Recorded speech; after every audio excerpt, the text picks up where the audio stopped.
bawat isa. Amen. Tayo po ay narito upang sumamba sa ating Panginoon. Palapakan na po natin ang ating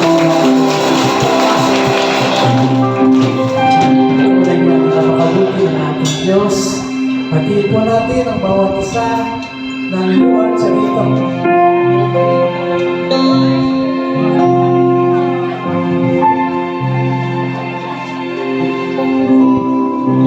Tayo po magsisimula sa ating gawin. Salamat po. Maraming Panginoon sa pagkatuloy, Panginoon. Ay narin kami upang magpuri sa iyo at pasalamat. Sabi po sa Psalms 23:4, even though I walk through the shadow, through the darkest valley, I will fear no evil, for you are with me. Your rod and your staff, they comfort me.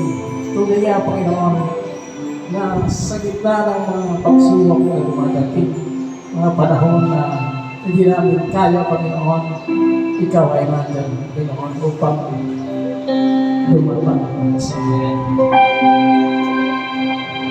Sige.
Tunay niyo, Panginoon, sa kabila. Hindi namin kaya, Panginoon, ikaw lumaban para sa amin. Ayon po sa Psalms 34:8, "Oh, taste and see that the Lord is good, blessed is the one who trusts in Him."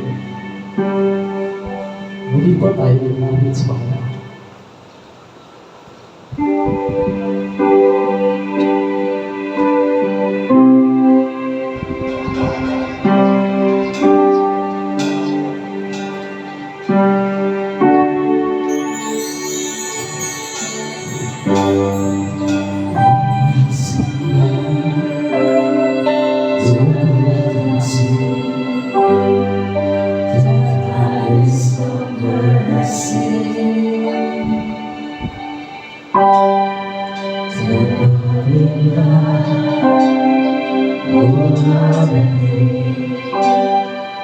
My soul and you're so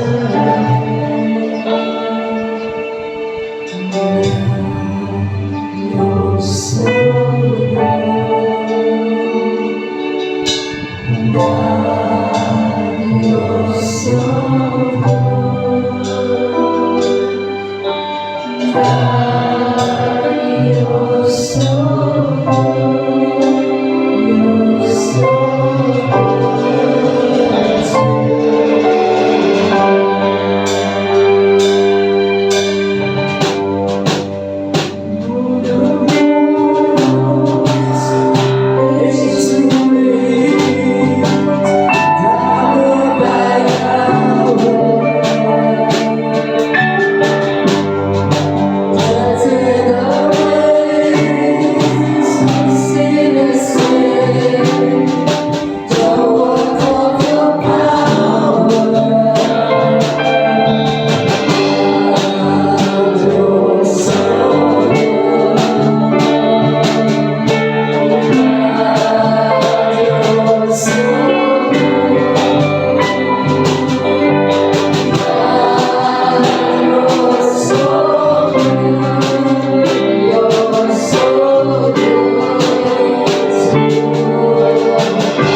ginagawa natin at iniwa para sa aming Panginoon kay Kristus. Para sa aming Panginoon, kumbaga ang nakapagbuti.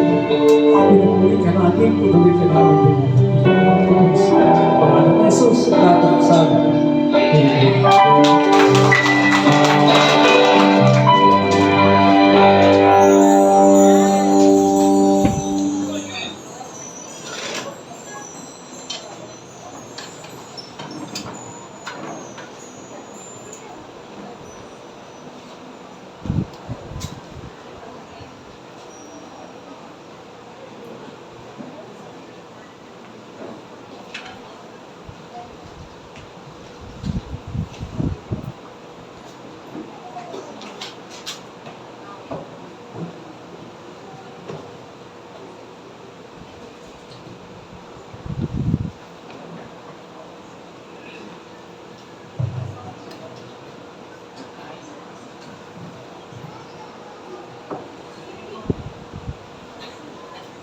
So, check. Praise God. Palakpakan po natin ang ating Panginoon. Hallelujah. Hallelujah.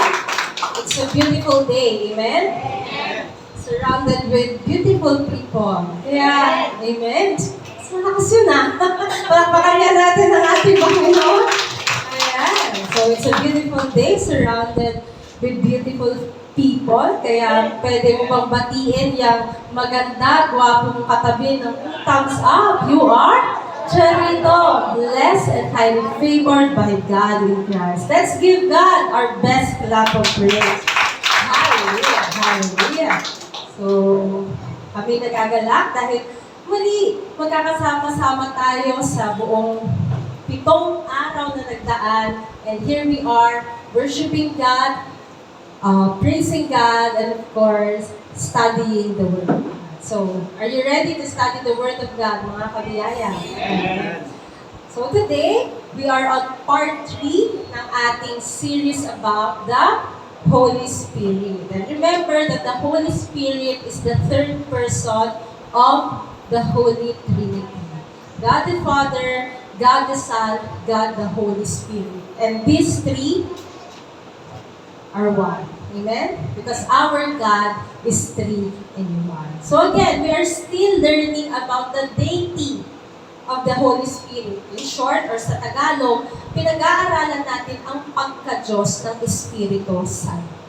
And by His grace, lahat ng kalituhan, mga katanungan patungkol sa banal na Espiritu ay ma-address sa series na ito. But if not, let the Holy Spirit reveals Himself to you as we travel on this life's journey. Amen po ba?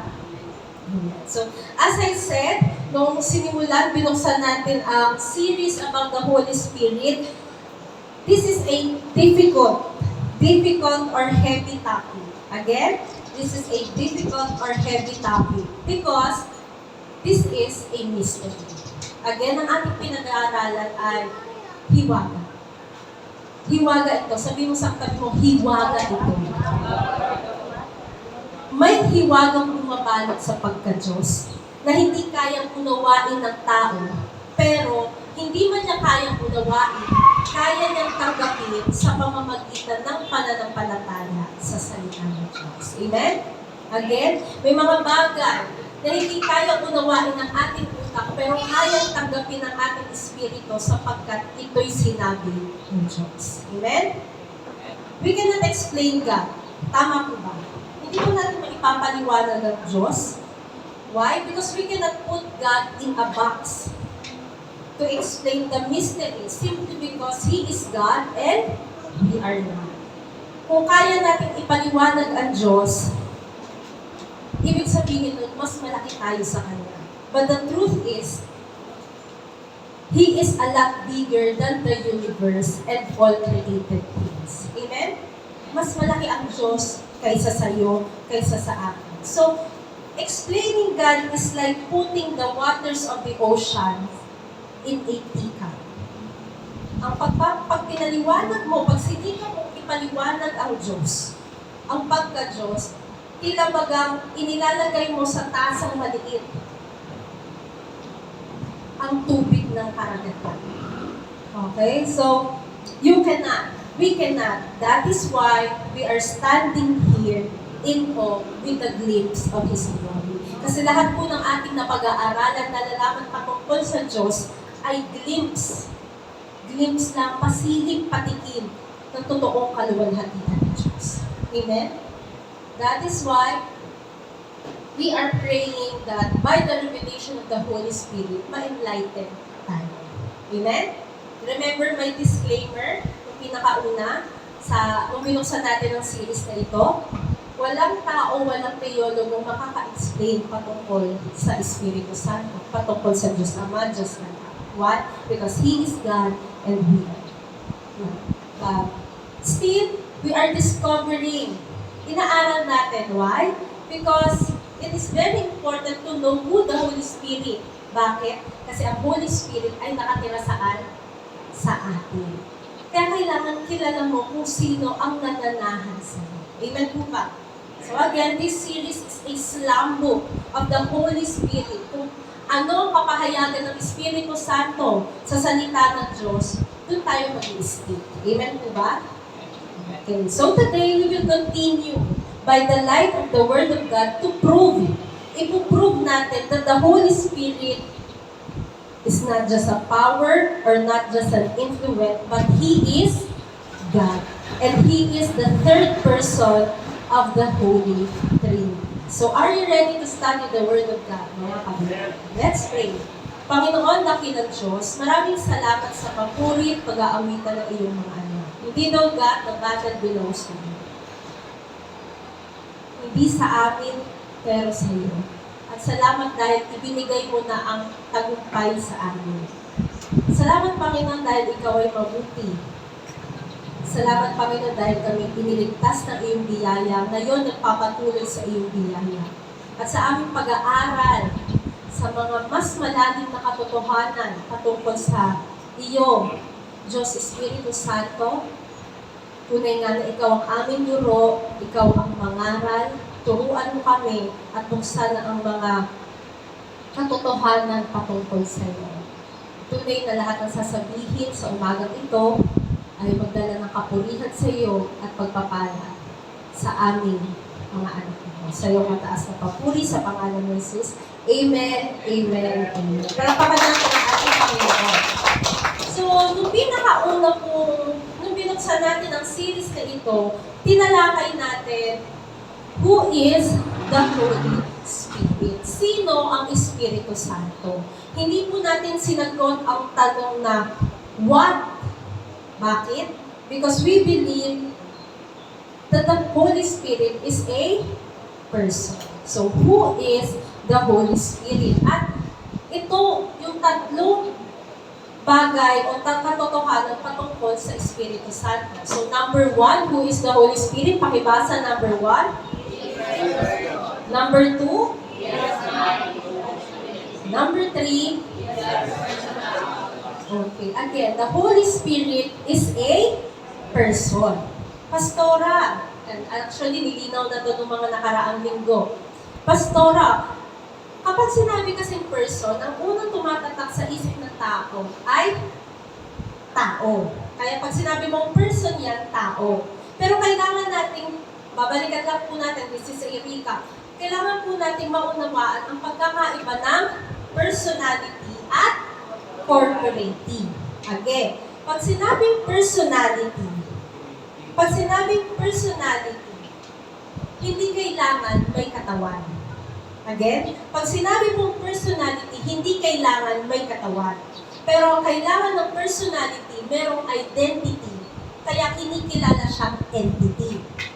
Ano yung corporeity? Ang corporeity, from the root word corpse, may laman, may katawan.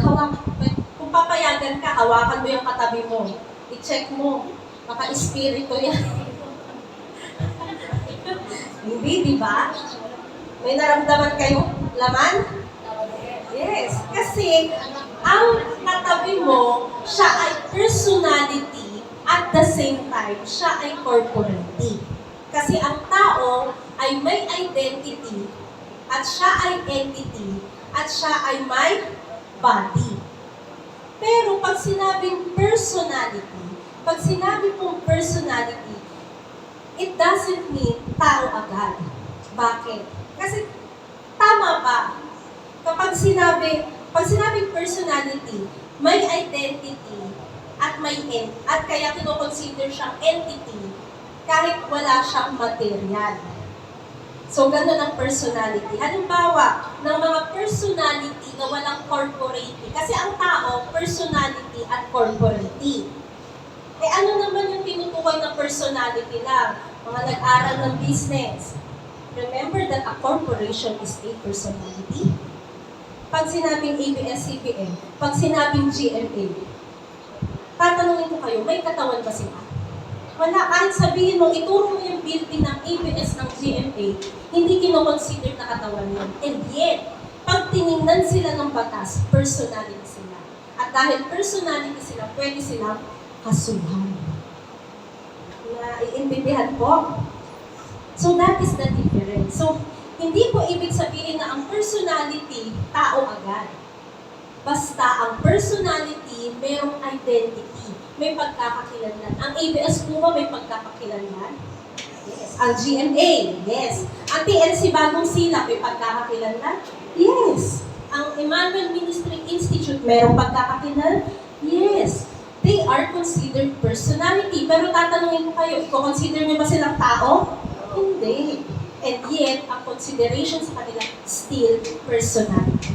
Pero yung katabi mo, at ikaw mismo, ikaw ay personality with corporate.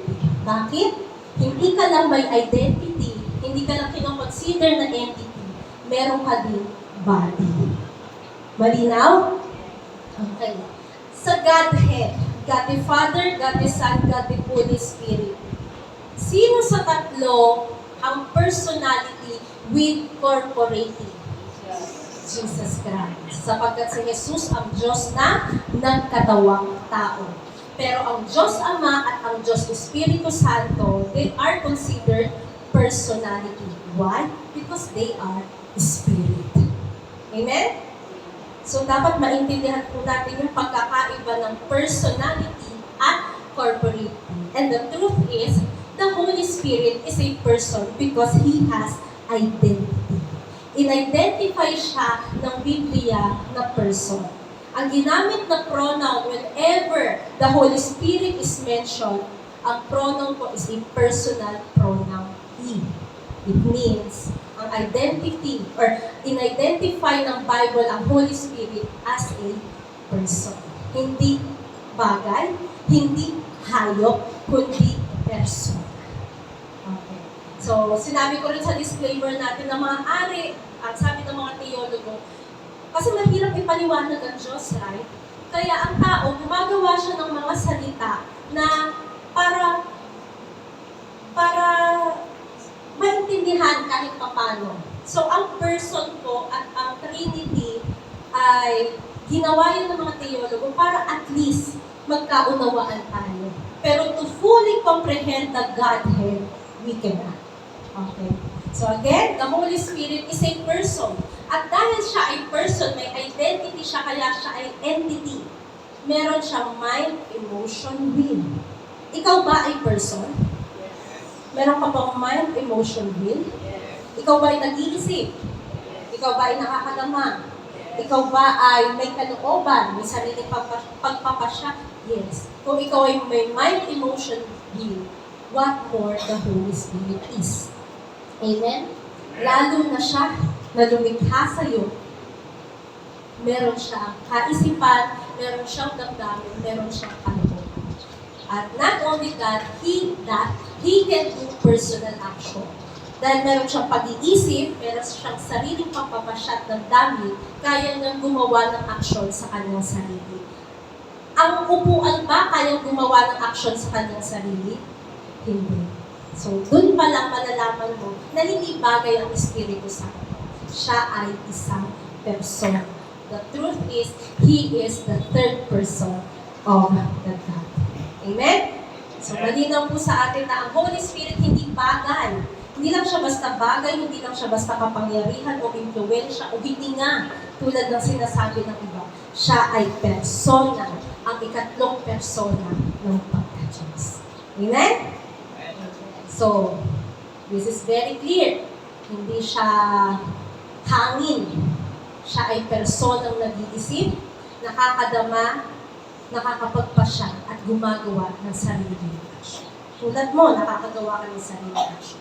The difference, if you are a corporate, the Holy Spirit is a personality only. So, sinagot natin, who is the Holy Spirit? Ngayon, sinasagot natin ang tanong, is the Holy Spirit God? Again, tatanungin ko kayo, is the Holy Spirit God? Yes, He is God. In fact, He is the third person of the Godhead, of the Deity. And last week, pinakita ko po ito sa inyo, itong dalawang paniniwala.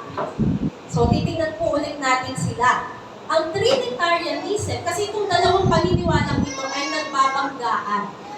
Pag sinabi pong Trinitarianism, it is a belief that there is one God who exists as three distinct and inseparable persons. The Father, the Son, and the Holy Spirit. While Tritheism is a belief that there are three separate and independent God who are not reliant on each other for their existence. By the looks of it, nung inyong binasa, sa tingin niyo po mga kabiyaya, saan tayo tumitindi? Sa Trinitarianism o sa Tritheism? Trinitarianism. Very good. Trinitarianism. Dahil ang Trinitarianism, naniniwala tayo na merong iisang Diyos, pero meron siyang tatlong persona, at ang tatlong personang ito ay hindi mo pwedeng paghiwalayin sa isa't isa. Amen? Ang Tritheism po kasi, ito yung paniniwala na merong magkakahiwalay na Diyos. Merong tatlong Diyos. Yung Diyos Ama, Diyos Anak, Diyos Espiritu Santo, at magkakaiba sila. Pwede silang tumayo as separate. Pero hindi po ganun ang Holy Trinity. They exist as three distinct and inseparable persons, and yet they are one. So, kapag pinaniwalaan ang Tritheism, susunod na dyan yung polytheism. Yung paniniwala sa maraming Diyos. Tayo po ang sinasamba natin ay iisang Diyos. Sapagkat isa lang ang Diyos ng Biblia. At ang Diyos na ating sinasamba ay may tatlong persona. Ang Diyos Ama, Diyos Anak, Diyos Espiritu Santo, at siya ay iisa. Our God is three in one. Can you shout amen? Amen. So, we stand with Trinitarianism. So, balikan natin. Is the Holy Spirit God? The answer is? Yes, He is God. And last week, nakita po natin yung unang tatlo. Kasi, today, and last Sunday, pinuprove natin na ang Espiritu Santo ay Diyos. So, number one, the deity of the Holy Spirit. Number one, He is called God. By just plain reading the Bible, nagbabasa po ba kayo ng Biblia? I believe, yes. And kapag nabasa niyo po na banggit ang Holy Spirit, by just plain reading the Bible, you will know that the Bible addressed the Holy Spirit, God. Tandaan niyo po yung kwento last week sa Acts 5:3-4, yung kwento ni Ananias at ni Sapphira. Naalala niyo po ba na nung nagsinungaling si Ananias tungkol dun sa presyo ng lupang ibinenta niya, anong sabi ni Pedro sa verse 3?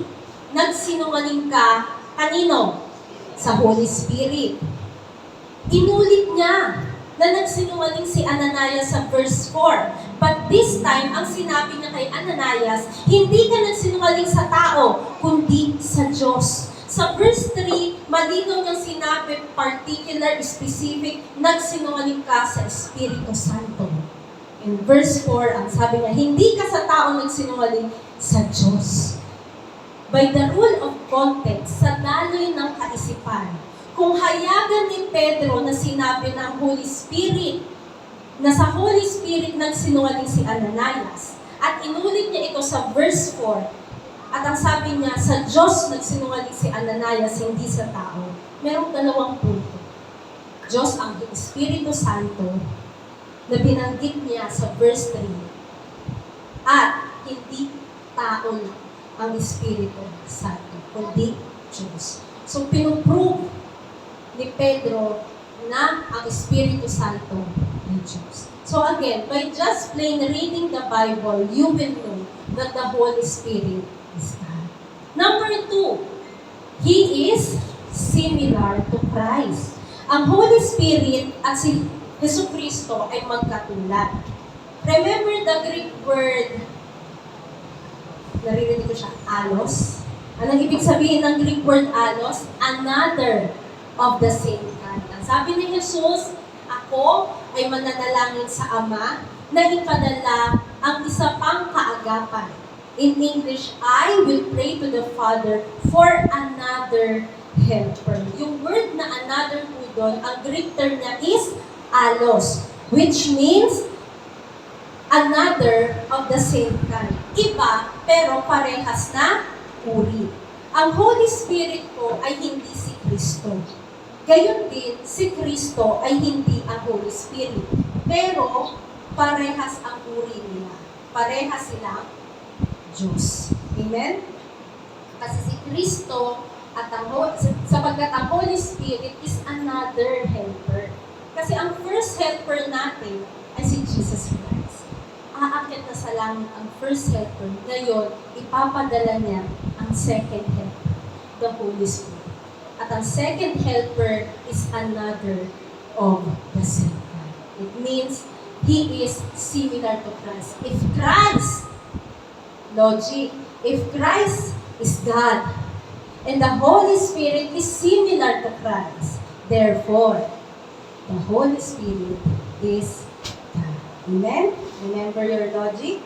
So, number 1, He is God. Number 2, He is similar to Christ. Number 3, He is equal to the Father. Pantay ang Ama, ang Anak, ang Espiritu Santo. Walang mas nakahihigit sa tatlo. Sapagkat ang tatlong ito ay iisa. Equal name, equal authority. Remember this, Matthew 28:19. Go, therefore, and make disciples of all the nations, baptizing them in the name of the Father, and of the Son, and of the Holy Spirit. Ilang pangalan ang nabanggit? Ilan? Tatlo. The Father, the Son, the Holy Spirit. So, 3 different and distinct names were mentioned in this verse. Malalaman mo na magkakaiba. Hindi parehas sa isa't isa. Bakit? Because of the article the. Okay? The article the. Yet, notice the word name. Anong uri ng noun? Ang name? Singular noun. So, here, meron tatlong pangalan and yet, notice the word name, singular, meaning just one name. And 1 John 5:7, drop the bomb. Drop the bomb. Sabi po sa 1 John, for there are 3 that bear witness in heaven, the Father, the Word, referring to Jesus, and the Holy Spirit. And these 3 are one. These 3 are one.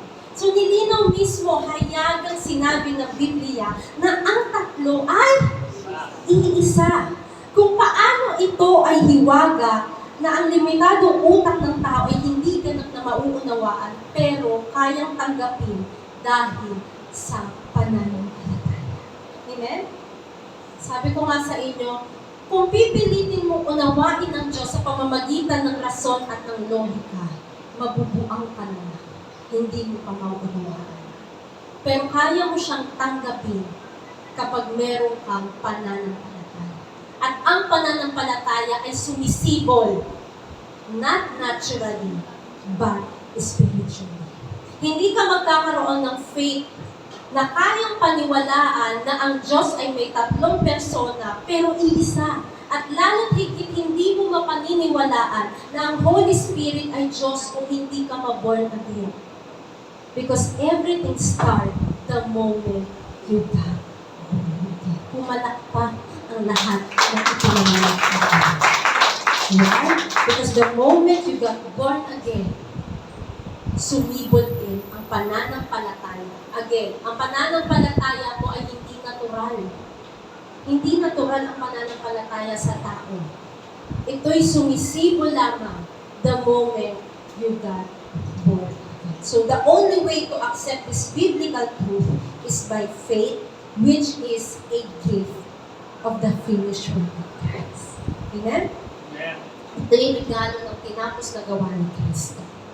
Sa kapanganakang muli, nagsisimula ang lahat. So again, you must be born again because it is the only way for the faith of God to be born in you so you can accept this biblical truth that no reason and no logic can defeat. Kasi kung ipadedepensa mo ang pagka-Diyos ng Espiritu Santo sa rason at sa lohika, kung ipadedepensa mo na ang Diyos ay may tatlong persona pero iisa, ipadepensa mo sa lohika, hindi niya madidepensahan. Ina-accept lang ito by faith. So how can three be one? Paano ang tatlo ay iisa? Paano ang dalawa ay iisa?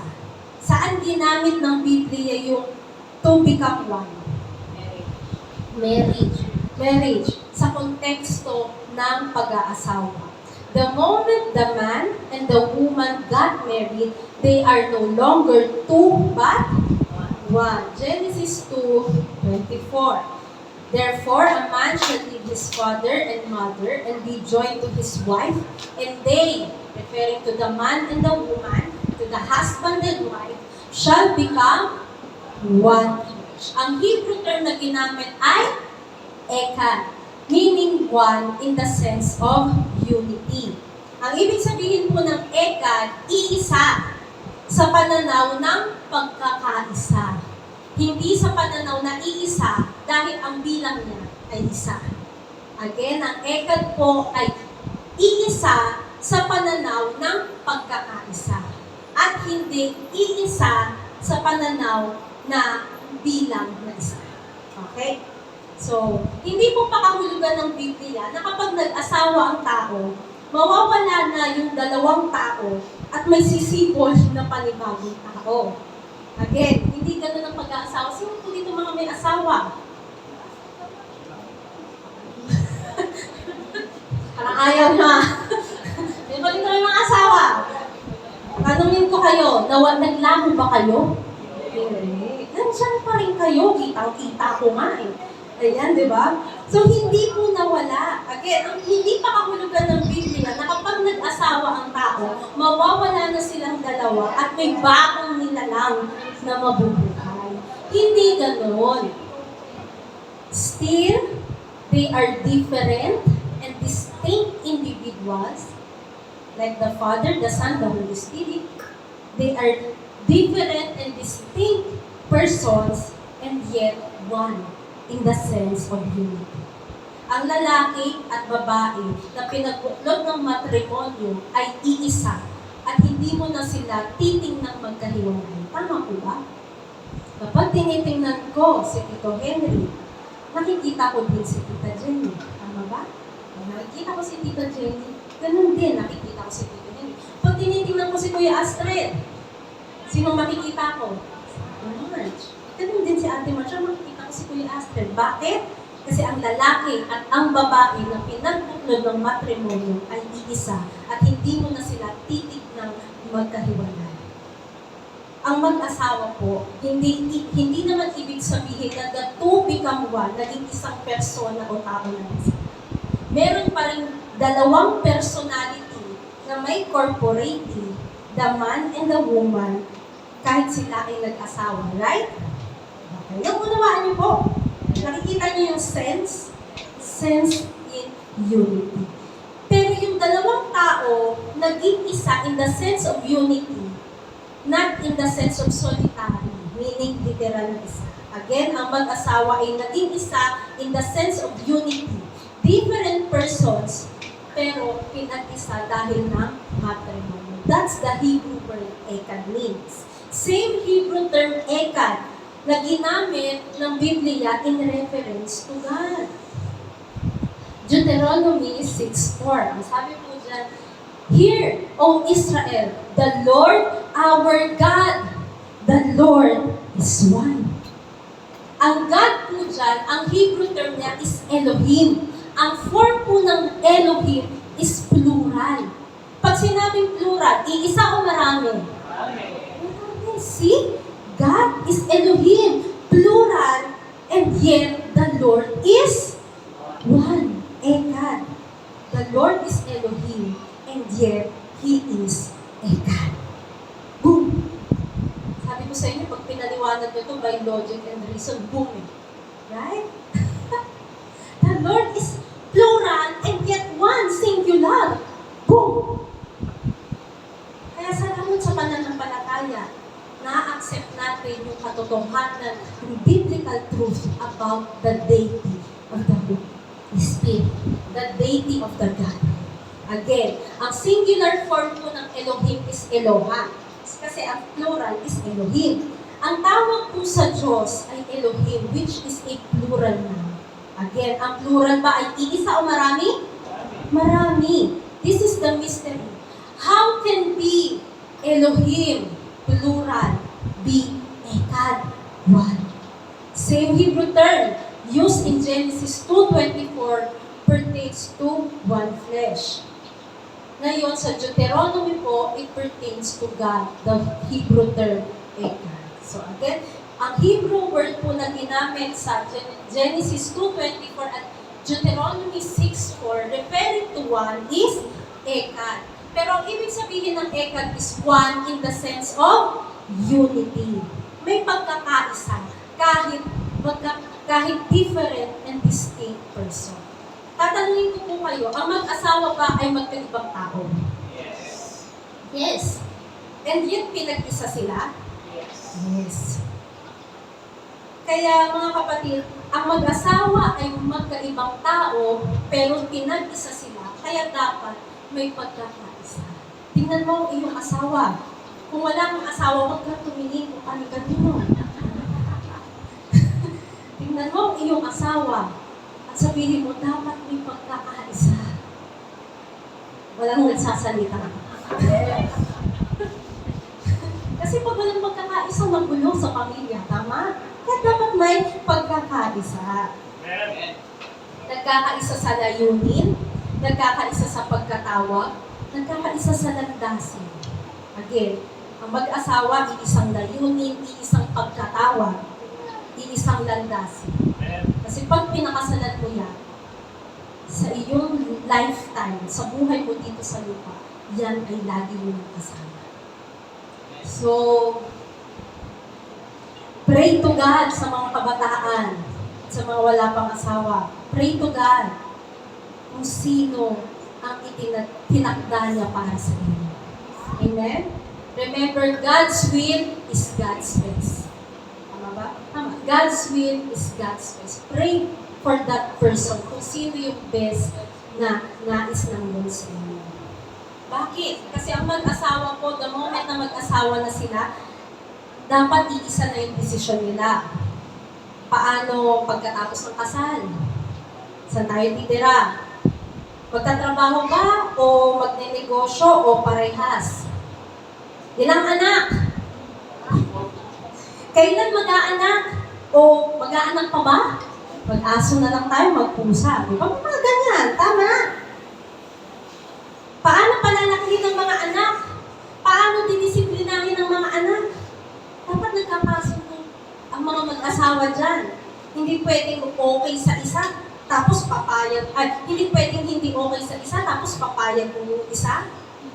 Magulo yan. So magkaisa kayo at sabay kayong manindigan. Bakit? Ekad kayo eh. Sabi mo sa asawa mo, ekad tayo. Paano nakatawin mo ng asawa din? Ekad tayo, ekad kayo ng iyong asawa. So dapat merong pagkakaisa. Amen? Paano ang retirement?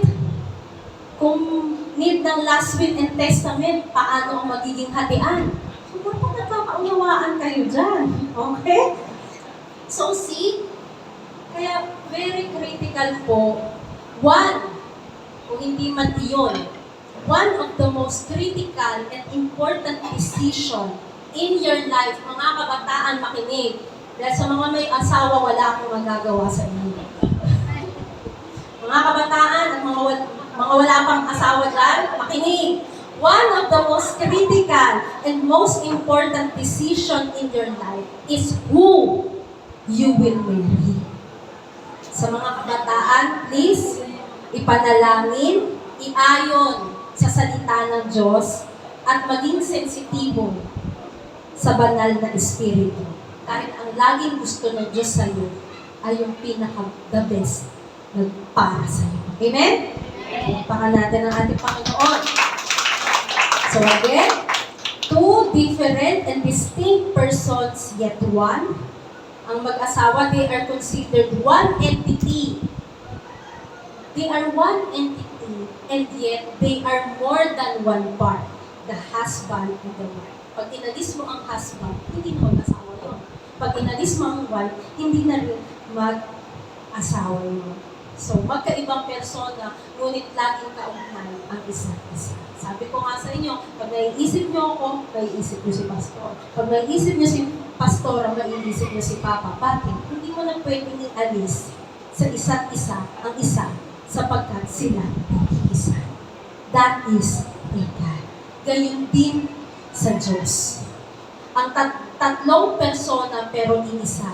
God is 3 in 1. Laging magkaugnay ang Diyos Ama, Diyos Anak, Diyos Espiritu Santo. Hindi mo sila pwedeng paghiwalayin. Again, hindi mo pwedeng ihiwalay ang isa sa dalawa sapagkat bagamat tatlong persona, iisang Diyos. Amen? Kapag inalis mo ang Ama, hindi na banal na Trinidad yan. Pag inalis mo ang Anak, hindi na banal na Trinidad yan. Pag inalis mo ang Espiritu Santo, hindi na yan ang Diyos ng Biblia. Sapagkat ang Diyos ng Biblia ay tatlo pero isa. Amen? Our God is 3 in 1. Malinaw? Grace to Him. Amen? Sila ay pantay. Ang Diyos Ama, Diyos Anak, Diyos Espiritu Santo ay pantay sa isa't isa. Amen? Sila ay pantay-pantay at higit sa lahat, sila ay nagkakaisa. Biruin nyo ang pag-aasawa, inihalin tulad sa pagkakaisa ng Diyos. So, tingnan mo ulit yung asawa mo. Kad tayo sabi mo. Magkasundo kayo mag-asawa. Ang magka-counsel po sa inyo ay yung mga 30 years ng kasal. Kasi kami 3 years. Ayan. So, number 1, He is called God. Number 2, He is similar to Christ. Number 3, He is equal to the Father and to the Son. And number 4, the Holy Spirit is God because He does the works of God. Kung ginagawa ng Espiritu Santo, ang gawaing Diyos lang ang makakagawa, siya ay Diyos, tama? And then, kung ang ginagawa ng Espiritu Santo ay gawaing Diyos lang ang makakagawa, in short, He is God. Sapagkat kung hindi mo kayang gawin ang gawaing Diyos lang ang may kayang gumawa, malinaw, hindi ka Diyos. Tama? Halimbawa, kaya ba ng taong magsalita? Ang hitsura niya ba ay tao? Nakakatakbo siya? Normal na ginagawa ng tao. So, i-consider mo siyang tao. Tama? Ganyan din sa Diyos. Kung ang nagagawa niya ay bagay na ang Diyos lang ang gumagawa, in short, He is God. Bibigyan ko po kayo ng 3 halimbawa na ang nakagagawa, tatlong halimbawa na ang gumagawa ay Diyos lang. Pero kayang gawin ng Espiritu Santo. So, first is the creation. Okay. First is the creation. Ang Holy Spirit po is co-creator. He is a co-creator of the heavens and of the earth. In fact, during the creation, habang nililikha ng Diyos ang San sinuko, ang Espiritu Santo ay naroon. Hindi ka magdududa sapagkat hayag sa Biblia na ang Diyos Ama at ang Panginoong Hesus ay kapwa manlilikha. Pero, ang hindi alam ng marami, hayagan din sinabi ng Biblia ng Espiritu Santo ay manglilikha. So, let me show you.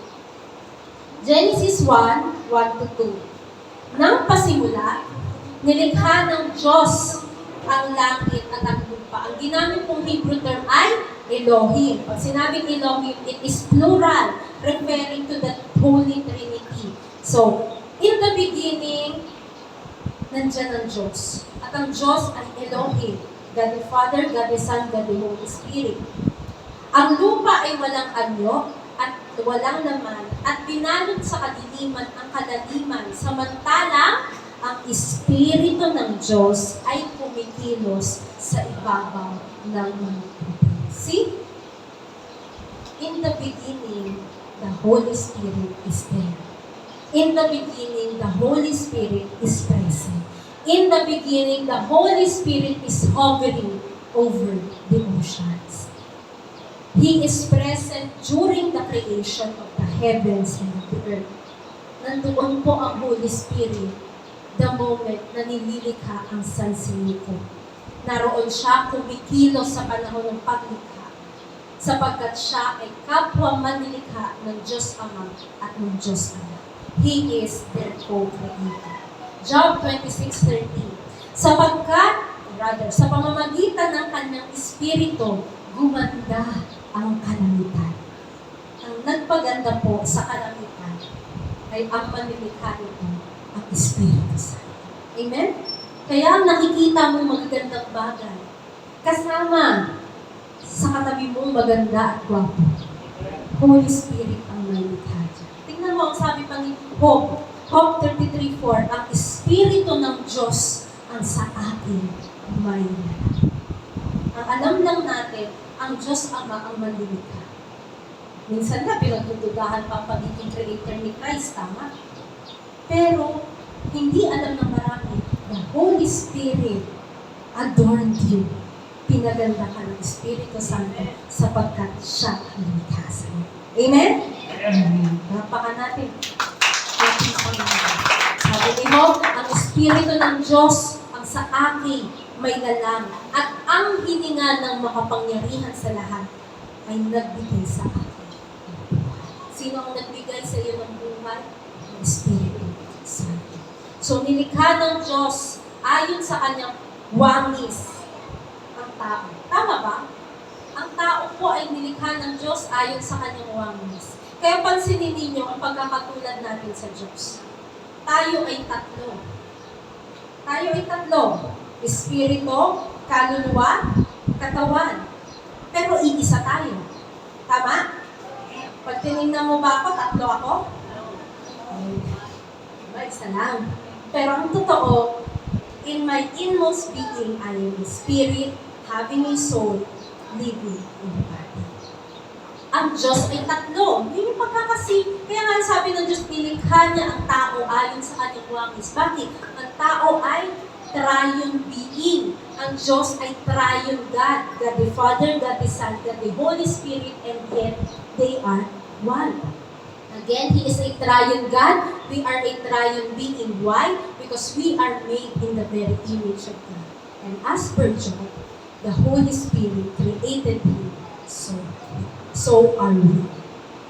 Kaya hindi mo maaaring sabihin na ikaw ay nilalang ng Diyos Ama lamang. Sapagkat ito ay babangga sa Colossians 1:16-17 na ang sinasabi, ang lahat ng bagay, the universe and all created things, kasama ka sa nalalang sa pamamagitan ni Kristo. Kaya again, hindi mo pwedeng sabihin, ang lumikha sa akin, God the Father lang, mali. Merong Colossians 1:16-17 nagsasabi, ikaw ay nalikha sa pamamagitan ni Kristo. At gayon din sa verse na ito, ikaw ay nalalang sa pamamagitan ng Espiritu Santo. Amen? So God the Father created you, the Lord Jesus created you, biblically and equally true, the Holy Spirit created you. Do you believe? Amen. So, in creation, bagay na Diyos lamang ang makakagawa. Ito ay kayang gawin ng Espiritu Santo. Bakit? Dahil siya ay Diyos. Number 2, also, tanong ko kayo, kayo ba ay creator? Kaya nyo lumikha? Tayo ay lumilikha sa bagay, sa mga nilikha, tama? Ang tao gumagawa mula sa mga nilikha, pero hindi niya kayang lumikha. Okay? So you are not the creator. Only God is the creator.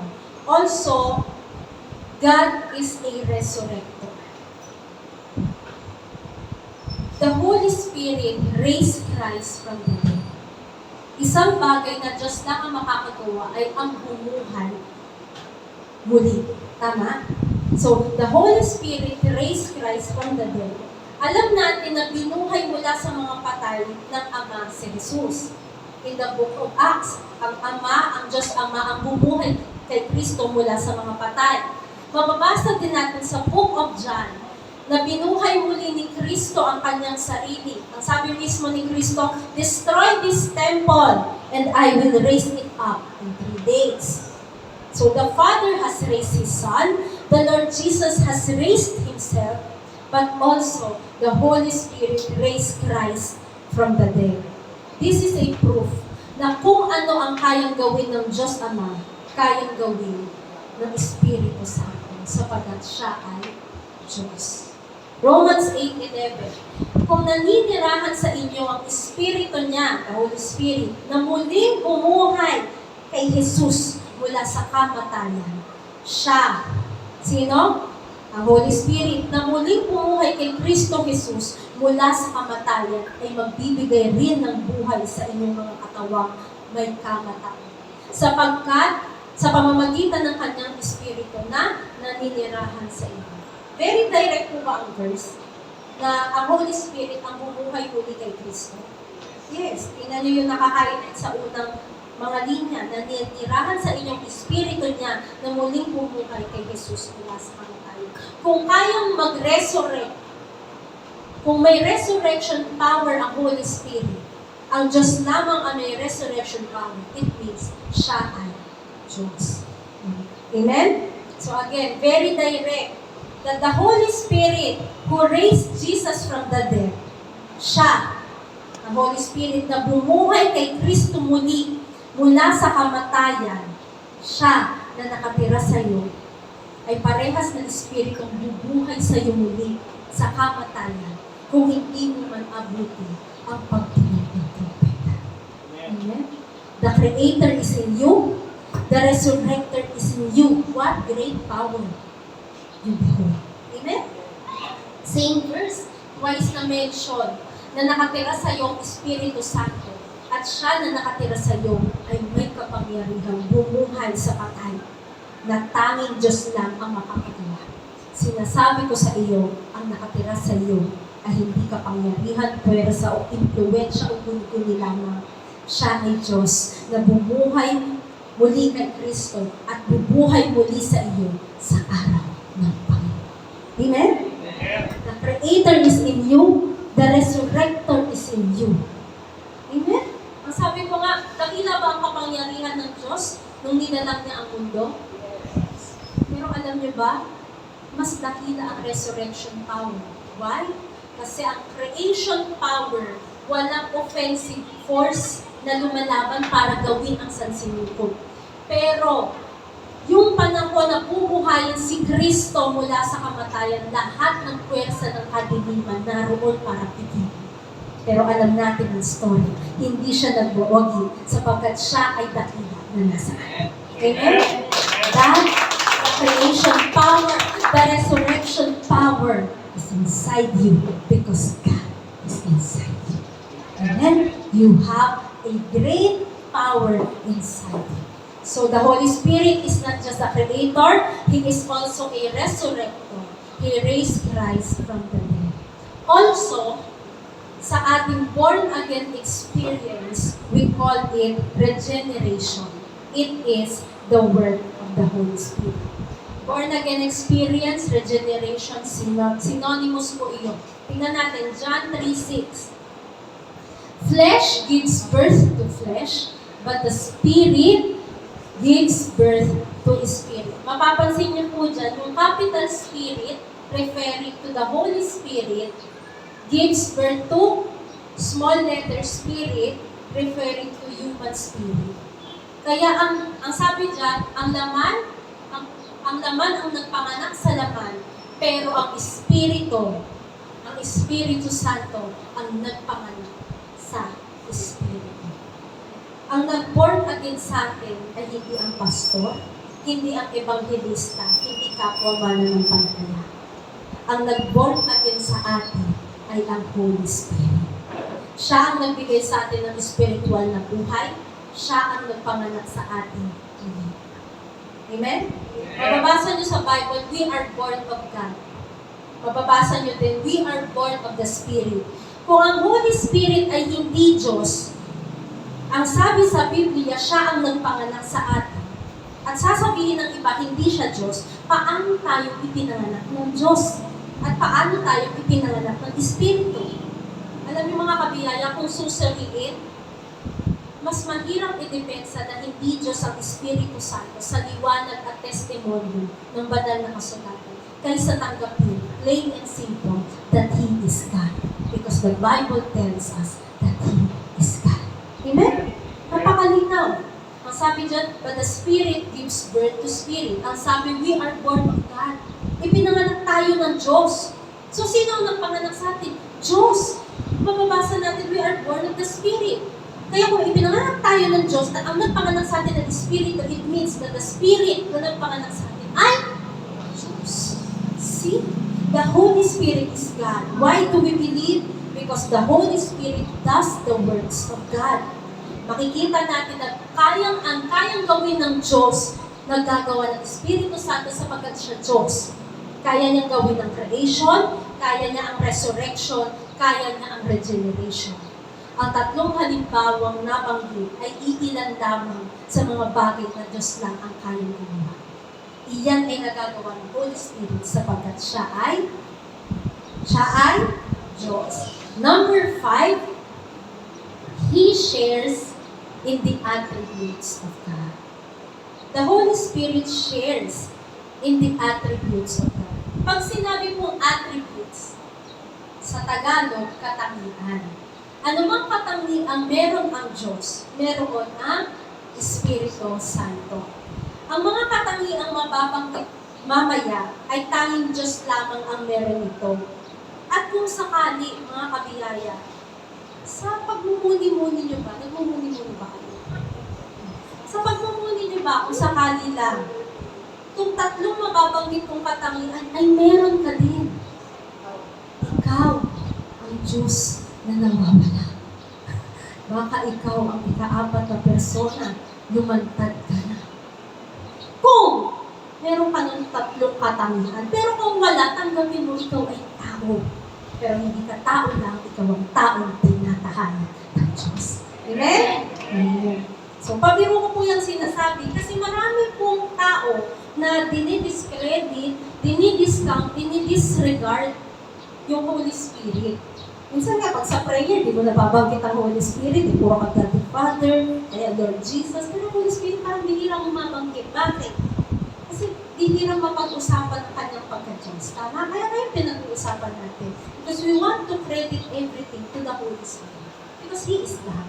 Amen? So, ang Holy Spirit, lalo ng pagka-Diyos niya, na-disregard, na-discredit, na-discount. Pero kung pag-iisipan, itong tatlong mababanggit ko, katangian ito ng Ama, katangian ito ng Anak, gayon din, katangian ito ng Espiritu Santo. And if the Holy Spirit shares these 3 attributes with the Father and the Son, it is because He is God, and He is the third person of the Godhead. Amen? Amen? Sorry. Okay, so tumingin, ipicturean nyo na, para may notes kayo. Mga nasa trivia yan. Okay. So, okay? Meron pong tatlong attributes dyan. Omniscience, omnipotence, omnipresence. At makikita nyo po sa nakaalay sa Kanya yung the Father, the Son, the Holy Spirit. Sa baba, makikita nyo yung mga supporting verses na Yung attributes na ito, meron ng Ama, meron ng Anak, meron ang Espiritu Santo. So, ipinakita ko po yan para easy ma-remember natin. Para mas madaling maintindihan. Again, sa gawing kaliwan ninyo, nandyan yung katangian ng pagka-Diyos.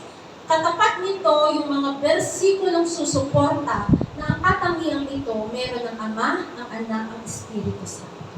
Pag sinabi pong omniscience, alam po ba natin to? Anong ibig sabihin ng omniscience? All-knowing. Very good. All-knowing. Lahat alam.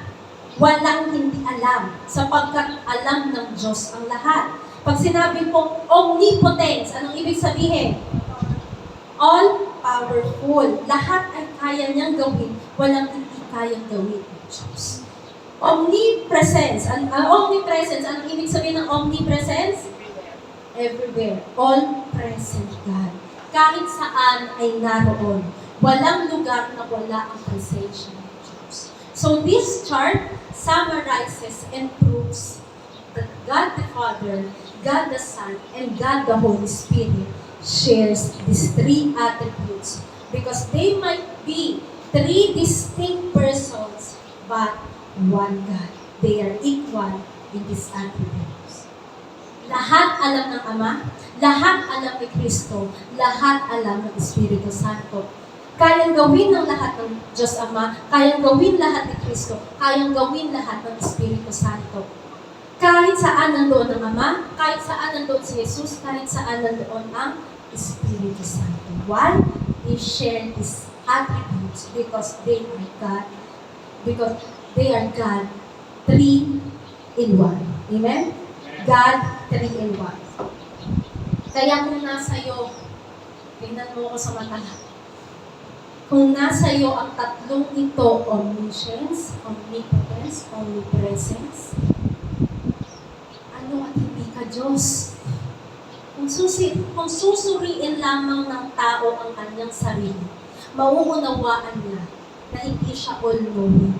Napakadami mong nakakalimutan, tama? May pinaprint sa'yo, nakalimutan mo. Utos nga lang ng nanay mo. Kakadinig mo lang, kakautos lang. Nakalimutan mo agad. Mas makakalimutin ka pa pag malapit ka na sa 20% discount. So, hindi ka all-knowing. Hindi lahat alam. Hindi mo alam lahat. All-powerful. Maraming bagay hindi mo kayang gawin. Tama ba? Kamutin nga lang yung likod mo, hindi mo maabot yung likod mo. Omnipotence ka pa? Hindi ka all-present. Ang iyong presensya ay one at a time lamang. Tama po ba? Andito tayo. Wala tayo doon. Bakit? Kasi hindi tayo omnipresent. Bakit ang tatlong iyan, omniscience, omnipotence, omnipresence, ay wala sa atin? Sapagkat tayo ay tao, hindi tayo Diyos. Ang malinaw sa Biblia ay ang tatlo, ang Diyos Ama, Diyos Anak, Diyos Espiritu Santo, sila lamang ang mayroon nito sapagkat ang tatlo ay iisa at siya ay Diyos. Siya ang Diyos na tinutukoy ng Biblia na dapat sambahin. Ang tatanong ko sa inyo, ang sinasamba niyo ba ng Diyos ay Diyos ng Biblia? Yes. Ang sinasamba niyo Diyos ay Diyos na iisa may tatlong person. So only God has these three attributes and the Holy Spirit is omniscient, omnipotent, and omnipresent. Therefore, He is God. Palampakan natin ang ating So, sit up straight. We're done. We're done. So, basahin po natin the proofs about the deity of the Holy Spirit. Number 1.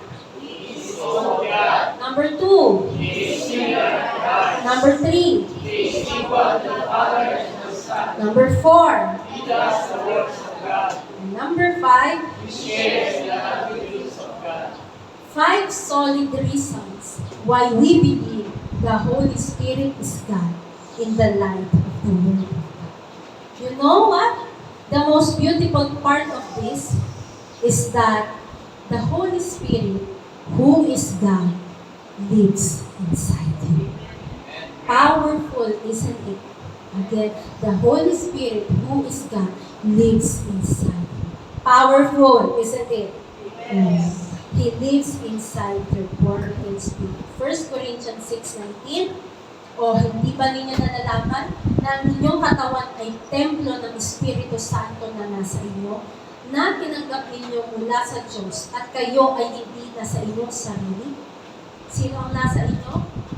Ang Holy Spirit na tinanggap mo mula sa Diyos. This is an awesome truth, isn't it? Kahanga-hanga po ba ang katotohanan nito? That the Holy Spirit, who is a person, siya ay person, meron siyang mind, emotion, will, he does personal action. The Holy Spirit, who is God, lives inside your born again spirit. Awesome. Amen? Amen. Lagi mong isipin, na saan ka man pumunta, ano man ang iyong gawin, lagi mong kasama ang Diyos Espiritu Santo. Amen. Amen? Kaya wala kang dapat ikatakot. The battle belongs to God. Amen? Wala kang dapat ikatakot, higit ka pa sa mananagumpal dahil kay Kristo na ating Diyos at Panginoon. Kasama mo ang Holy Spirit, hindi ka madaig ng sakit. Amen? Makinig kayo. Kasama mo ang Holy Spirit, hindi ka madaig ng sakit, ng kahirapan, ng kasalanan. Sapagkat dakila siya, higit siyang dakila na nasa iyo kaysa siya na nasa iyo. Greater is He that's living in me than he that is in the world. Ikaw ay tinatahanan ng Holy Spirit at siya ay tumatahan sa iyo. Hindi ka niya iiwan. Amen? Hindi ka niya iiwan. Because the moment you receive Christ as your Lord and Savior, you also receive the Holy Spirit and you are the temple of the Holy Spirit. You are a powerhouse. Amen? Yung katabi mo, she is a powerhouse. There's a great power inside you. Sabi mo sa katabi mo, there's a great power inside you. Yes. There's a great power inside you, inside me. Kaya mga kabilaya, renew your mind, change the way you think, align your thoughts with the Word of God so that that power inside you might be seen on the outside. Amen? At maliwalhati ang Diyos na buhay. Amen? The triune God, the Father, the Son, the Holy Spirit is inside you. You are the powerhouse of the living God. Amen? And our big idea in Christ, I am the temple of the Holy Spirit. Let's pray. Panginoon, dakilang Diyos, salamat dahil Ikaw ay tumatahan sa amin. What great power inside us. Napakadakila ng misteryo ng pagka-Diyos. And yet, sa kalakihan ng iyong pagka-Diyos, Panginoon, you live in us. What great power we behold. Salamat, Panginoon, sa katotohanan at dahil dito,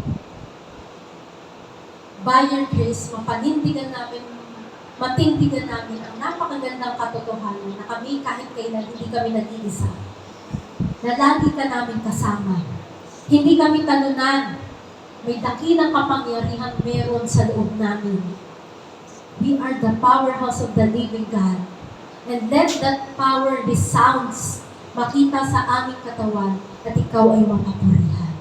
Salamat, Espiritu Santo, sapagkat ikaw ang aming guro na lagi na sa amin nagbibigay kaliwanagan sa mga bagay-bagay patungkol sa Diyos. Lord, salamat because we are the temple of the Holy Spirit. We are the temple of the living God. Indeed, we are the powerhouse of God. Aming titindigan, aming sinasampalatayan na kay Kristo kami ay tinatahanan ng Espiritu Santo at siya ay Diyos. Sa pangalan ni Jesus, Amen. Amen. Amen. Palakpakan po natin ang ating Panginoon. Hallelujah. Tayo po ay dadako sa banal na komunyon. Tinatawagan po ang mga may bahagi.